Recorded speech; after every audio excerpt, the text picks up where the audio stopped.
জানো তো কথায় আছে, যতদিন না ভগবান তার কাছে তোমাকে ডাকবে ততদিন তুমি যেতে পারবে না। তুমি যতই চেষ্টা করো না কেন, কোনো না কোনোভাবে তুমি ব্যর্থ হবেই। ভগবান তোমাকে যেই দিন তার কাছে ডাকবে সেই দিনই তুমি যেতে পারবে। So hello everyone, welcome back to new video. কেমন আছো তোমরা সবাই? আশা করছি ভালো আছো। ঘড়িতে এখন 6টা আর আমি চলে এসেছি কোচবিহার স্টেশনে সকাল সকাল। আর আমাদের ট্রেন ছিল 6টায়, একদম রাইট টাইমেই কিন্তু ট্রেন ঢুকে গিয়েছিল স্টেশনে।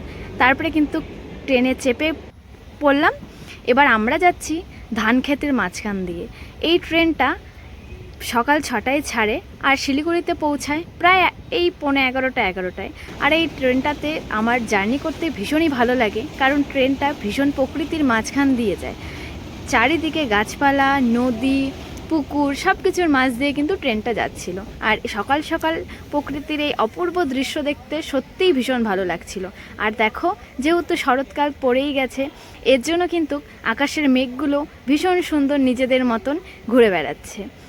এখন আমরা যাচ্ছি চা বাগানের মাঝখান দিয়ে। অনেক দিন ধরে ইচ্ছে ছিল সেবকেশ্বরী কালী মন্দিরে পুজো দিব।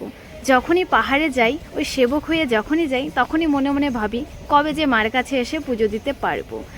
তো অনেক দিন থেকেই ভাবছিলাম, কিন্তু যাওয়া হয়ে উঠছিল না। ওই যে প্রথমেই বললাম, হয়তো মা তখনও তার কাছে ডাকেনি। তো ফাইনালি আমাদেরকে ডেকেই নিয়েছে। তাই কিন্তু সকাল সকাল বেরিয়ে গেছি মার কাছে পুজো দেওয়ার জন্য। তারপরে কিন্তু আমরা সেবক স্টেশনে চলেই এলাম। দেখো, চারিদিকটা কিন্তু গাছপালায় ভরা। আর সেবক মানেই কিন্তু পাহাড়, সেবক থেকেই তো পাহাড়গুলো শুরু হয়, কি বলো তোমরা? আর এতক্ষণ জার্নি করার পরে এই প্রায় 4.5 ঘন্টা ভীষণই শরীরটা টায়ার্ড লাগছিল, যেহেতু অনেকটা সকালেই উঠেছি। আর এই হচ্ছে সেবক স্টেশন। তারপরে ওখান থেকে কিন্তু এখন বাসে চেপে গিয়েছি।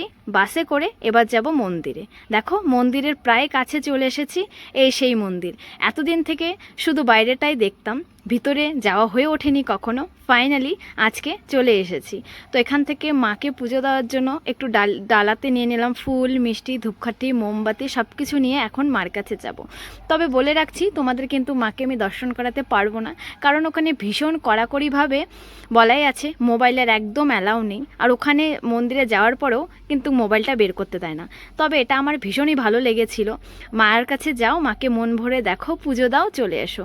ওই ফটো তোলা আর ভিডিও করার অ্যালাউ থাকলে না, তখন নেশাটা ওই ফটো আর ভিডিওর দিকেই চলে যায়। তো খুব ভীষণই ভালো হয়েছে যে এই অ্যালাউটা এখানে নেই। একজন বের করে ফটো তুলেছিল, সাথে সাথে ডিলিট করিয়েছে, প্লাস অনেক বকাও দিয়েছে। তো মাকে পুজো টুজো দেওয়া হয়ে গেছে, এখন কিন্তু বাইরে চলে এসেছি। ভিতরে পুজো দিয়েছি, এত ভালো লাগলো যেটা বলার মতন না। ওখানে যাওয়ার পরেই কিন্তু ব্রাহ্মণ সাথে সাথে পুজোটা দিয়ে দেয়। তো এটা ভীষণই ভালো লেগেছিল। আর এই মন্দিরে উঠতে গেলে না, অনেকগুলো সিঁড়ি বেয়ে উঠতে হয়। এই মন্দিরে ওঠার সময় হঠাৎ করে আমার বৃন্দাবনের কথা মনে পড়ে গেছিলো। বৃন্দাবনে প্রত্যেকটা মন্দিরে অনেক অনেক সিঁড়ি। তো ওখান থেকে বেরিয়ে এখন যাচ্ছি আর এক মন্দিরে। এখানে আছে বাবা ভোলেনাথ, এই যে সেই মন্দির। এখানেও সেম একই, বাবার ফটো তোলা বা ভিডিও করা যাবে না। তো বাবাকে দর্শন করে এখন কিন্তু দেখো চারিপাশটা তোমাদেরকে একটু ঘুরিয়ে দেখাচ্ছি। আর চারিদিকে তো পাহাড়ে ভরা। এই পাহাড় দেখলেই তো মনটা যে কী ভীষণ ভালো হয়ে যায়, যেটা বলার মতন না। তো আমাদের পুজো টুজো দেওয়া শেষ, এখন একটু বাইরেটা ঘুরবো, একটু সেবক ব্রিজে যাব, একটু চারিদিকে একটু ফটো তুলবো, ভিডিও করব, এইসবই তো করব। কি বলো তোমরা? এত দূর এসেছি। তো এখন যাচ্ছি আমরা সেবক ব্রিজের ওখানে। আর রোদও উঠেছিল ভীষণ। সকালে ওয়েদারটা দেখে মনেই হচ্ছিল না যে আজকে দুপুরে এতটা রোদ উঠবে, কিন্তু রোদ উঠেছিল ভীষণ। আর এই সেই ব্রিজ, কি অপূর্ব সুন্দর লাগছে দেখো। আর জলগুলো, আর চারিদিকে গাছপালাতে ভরা, চারিদিকে পাহাড়ের মাঝে এই সুন্দর একটা ব্রিজ। এই ব্রিজটা দেখলে কিন্তু মনটা ভীষণই খুশি হয়ে যায়। তো আমাদের ঘোরা, ফটো তোলা সবই হয়েছে, কারণ ভীষণই রোদ উঠেছিল। তো এখন আমরা এখান থেকে চলে যাব শিলিগুড়ি, কারণ পুজো দেওয়ার পরে আমরা কিছু খাইনি। আর এখানে সেরকম কোনো হোটেল বা কিছু নেই, যেহেতু মন্দির আছে সামনে, ওই চা বিস্কিট এইসবেরই দোকান আছে। আর যেহেতু অনেকটা সকালেই বেরিয়েছি, তো তাই এখন একটু খেতে হবে।